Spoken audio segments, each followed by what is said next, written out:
নিশ্চয়ই সম্ভব। দুইটা, একটা হলো যে আমাদের যারা দায়িত্বে আছেন তাদের নিজস্ব দায়িত্ব কোনটা সেটা আগে ভালো করে তাদের বোঝা দরকার। আমাদের বিচার বিভাগের সাবঅর্ডিনেট জুডিশিয়ারি স্পেশালি ওনারা ধরেই নিয়েছিলেন ওরা প্রজাতন্ত্রের কর্মচারী। অনেকেই ভুলে গিয়েছিলেন যে ওনারা প্রজাতন্ত্রের সার্বভৌম ক্ষমতা প্রয়োগ করেন। সেকেন্ড হলো রাষ্ট্রপতির ক্ষমতা, যেটা বলেন সাংবিধানিকভাবে বর্তমান সাংবিধানিক কাঠামোয় বাংলাদেশের রাষ্ট্রপতি এখানে বসে ওনার সাংবিধানিক কোনো ক্ষমতা নাই। অ্যাপারেন্টলি দেখা যায় দুইটা ক্ষমতা আছে, একটা ক্ষমতা প্রধান বিচারপতি নিয়োগ করা আর একটা হলো প্রধানমন্ত্রীকে নিয়োগ করা। এখন প্রধানমন্ত্রীকে উনি ইচ্ছা করলে যে কাউকে নিয়োগ করতে পারবেন না।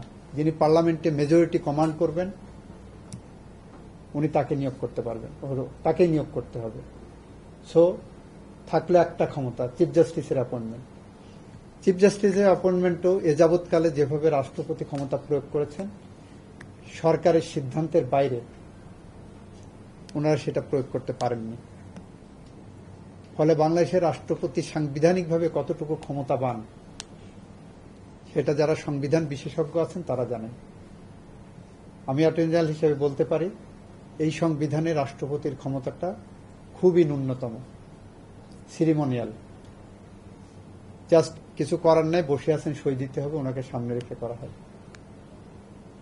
এগুলো সবই সংবিধান সংস্কার কমিটি দেখবে। 70 অনুচ্ছেদ বাংলাদেশ এটা যদিও অরিজিনাল সংবিধান থেকে এসেছে। ফ্লোর ক্রসিং করা যাবে না, parliament member independent mind apply করতে পারবে না। কার্যত বাংলাদেশের আইন বিভাগ, শাসন বিভাগ, বিচার বিভাগ একক ব্যক্তির নিয়ন্ত্রণে চলে গিয়েছিল এই 70 অনুচ্ছেদের কারণে। অনেকটা ভূমিকা রেখেছে 70 অনুচ্ছেদ। এগুলো সংবিধান সংস্কার কমিটি যারা আছেন ওনারা দেখবেন। আমার ব্যক্তিগত মত, নট অ্যাটর্নি জেনারেল হিসেবে, 70 অনুচ্ছেদ সংস্কার প্রয়োজন।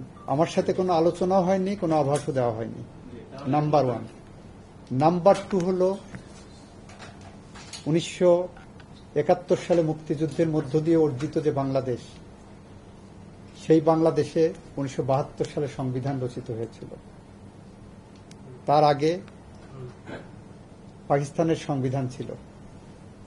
মুক্তিযুদ্ধকালীন কিংবা মুক্তিযুদ্ধোত্তর বাংলাদেশে পাকিস্তান সংবিধান ফলো করা হয়নি। বিপ্লবোত্তর একটি সরকারে যদি মনে করেন সেই সরকার সংবিধানকে নতুন করে ঢেলে সাজাবেন, সেখানে কাস্টমারি প্র্যাকটিসগুলো আসবে। এটা হলো আমার আন্ডারস্ট্যান্ডিং অ্যাবাউট দি কনস্টিটিউশন। আমি আইনের ছাত্র হিসেবে এটুকু বুঝি।